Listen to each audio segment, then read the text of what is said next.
आज का विषय है उपन्यास, जिसका नाम है कितने चौराहे और इसके रचयिता फणीश्वर नाथ रेणु हैं। अगहन का महीना है, सुबह का समय, खलिहान में धान की दवनी हो रही है। जाड़े की रात बड़ी होती है, इसलिए सभी प्राणी सूरज उगने के 2 घड़ी पहले ही जग जाते हैं। अलाव के पास शकरकंद पकाने के लिए बच्चे आ रहे हैं एक एक कर। चारों ओर कुहासा छाया हुआ है। लोग कुछ बोलते हैं तो मुंह से भाप निकलती है, मानो हर आदमी बीड़ी या हुक्का पी रहा हो। मनमोहन को अपने पिता की याद आई। उसके पिता ने बार बार कहा है, शहर जाकर शहरी लड़का मत बन जाना, बीड़ी सिगरेट मत पीना। मनमोहन को इस बार अपर प्राइमरी की परीक्षा में छात्रवृत्ति मिली है, स्कॉलरशिप। आज वह अपने पिता के साथ अररिया कोट हाई स्कूल जाएगा नाम लिखाने। मनमोहन मन ही मन सोचने लगा, शहर जाकर शहरी मत बन जाना, तो फिर शहर के स्कूल में भेजते ही क्यों है। फूफी और फूफा ने कितना कहा कि सिमरबनी स्कूल यानी उनके गांव के स्कूल का जिला भर में नाम है। बाबूजी ने हंसकर उड़ा दिया, स्कूल का नाम जिला भर में हो जाए मगर रहेगा हमेशा गवई स्कूल ही। मनमोहन ने भी एक बार दबी जुबान से कहा था कि वह सिमरबनी स्कूल में ही पढ़ेगा। इस बात पर मनमोहन के काका ने झिड़क कर कहा, कोसी के किनारे वाले गांव में जाकर बनैला सुअर बनेगा, बनैला घैला शहरी गवई। मनमोहन अपने बिछावन पर बैठा हुआ सोच रहा था, शहर के स्कूल की कल्पना कर रहा था। रह रह कर एक डर समा जाता है इसके मन में। मोहरिल मामा की चेतावनी उसको याद आती है, अंग्रेजी में सवाल का जवाब दे सकोगे, वहाँ तुमसे भी छोटे बच्चे अंग्रेजी में तुमसे नाम धाम पूछेंगे। मोहरिल मामा मनमोहन के अपने मामा नहीं है, उनका कोई नहीं, जाति के भी नहीं, परजात परमीन है। न जाने किधर का रिश्ता जोड़कर बाबूजी को पाहुन और माँ को दीदी कहते हैं। बाबूजी कचहरी जाते हैं और कभी रात में रह जाना पड़ता है तो मोहरिल मामा के बासा पर ही ठहरते हैं। अगहनी, भदई और रबी फसल तैयार हो जाने के बाद मोहरिल मामा गाड़ी लेकर आते हैं धान, चूड़ा, कुल्थी, अरहर, घास, चुन्नी, भूसी अथवा बांस मांगने। काका कुनमुनाते हैं कभी कभी, मगर बाबूजी उनको समझा देते हैं। कर कचहरी के बहुत सारे जरूरी काम मोहरिल बिना पैसे के संभाल देता है। इस बार आए तो बाबूजी ने कहा, हम लोग का विचार है मनमोहन को अररिया कोट स्कूल में भर्ती करवाने का। बोर्डिंग में कितना खर्चा पड़ेगा हर महीना। मोहरिल मामा ने दांत से जीभ को दबाकर आंखें बनाकर कहा, राम राम, बोर्डिंग? अपना घर रहते भला बोर्डिंग में रहेगा? आप भी कैसी बात करते हैं पाहुन। बोर्डिंग में लड़के को देने का मतलब है लड़के को फाटक माने अरगर में डाल देना। मास्टर और रसोईया और नौकरों के पेट से जो फाजिल बचता है, बेचारे बोर्डिंग के लड़के वही पाते हैं। बोर्डिंग में जाकर देखिएगा, सभी लड़कों की छाती की हड्डियां निकली हुई है। राम राम।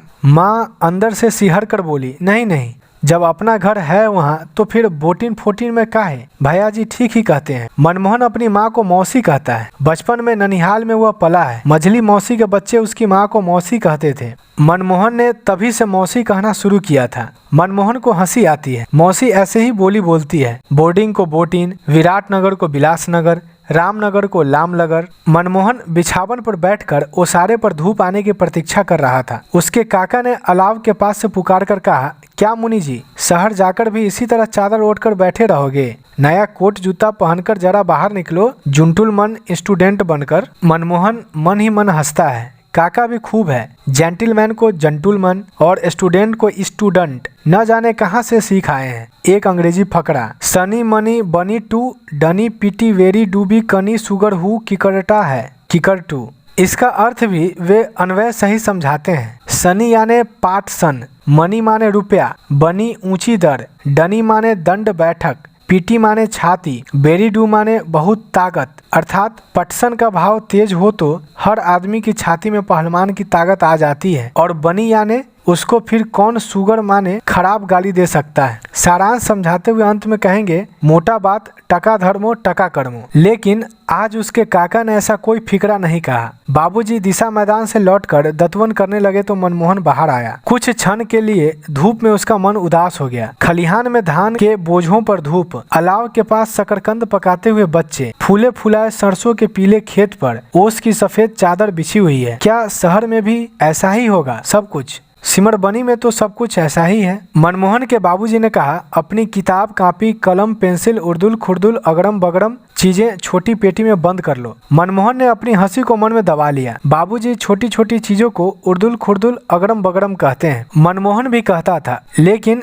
स्कूल के हेड पंडित जी ने 15 नंबर काट लिया था रचना की कॉपी में। मनमोहन को आज तक याद है वे 15 शब्द। रचना की पूरी पंक्ति याद है। उसने लिखा था, हम लोग घर के उर्दुल खुर्दुल अगड़म बगड़म चीजों का कोई वैल्यू नहीं लगाते हैं, किंतु विलायत में ऐसा नहीं होता। वे लोग हम लोगों की तरह 420 नहीं, फोकट के माल से भी इनकम कमाते हैं। हम लोग अपना ज्यादा टाइम मनमोहन की छोटी बहन पुष्पी कहने आई, मुंदी भैया ओले। उसने बहन को गोद में उठा लिया। पुष्पी मुनि जी नहीं कह सकती, कहती है मुंदी। घर में सभी मनमोहन को मुनि जी कहते हैं, नाना का दिया हुआ नाम है। उन्होंने ही मानत करके मनमोहन के सिर में जटा रखवा दिया था। मदनपुर के महादेव मेले में मुंडन हुआ था। मनमोहन को याद नहीं, कुछ सिर में इमली की तरह लटकती हुई जटाओं के कारण ही मुनि जी कहा होगा उसके नाना ने, ऐसा उसका विश्वास है। देखते ही देखते गाड़ी का समय हो गया। बैलगाड़ी पर बिछावन और बक्स और बोरे लदे। अचानक मनमोहन का मन उमड़ आया। वह माँ से विदा होते समय रो पड़ा। माँ भी रोने लगी, पुष्पी भी, कुसुमलाल नौकर भी, सभी रोने लगे। काका ने आंगन में आकर झिड़की दी,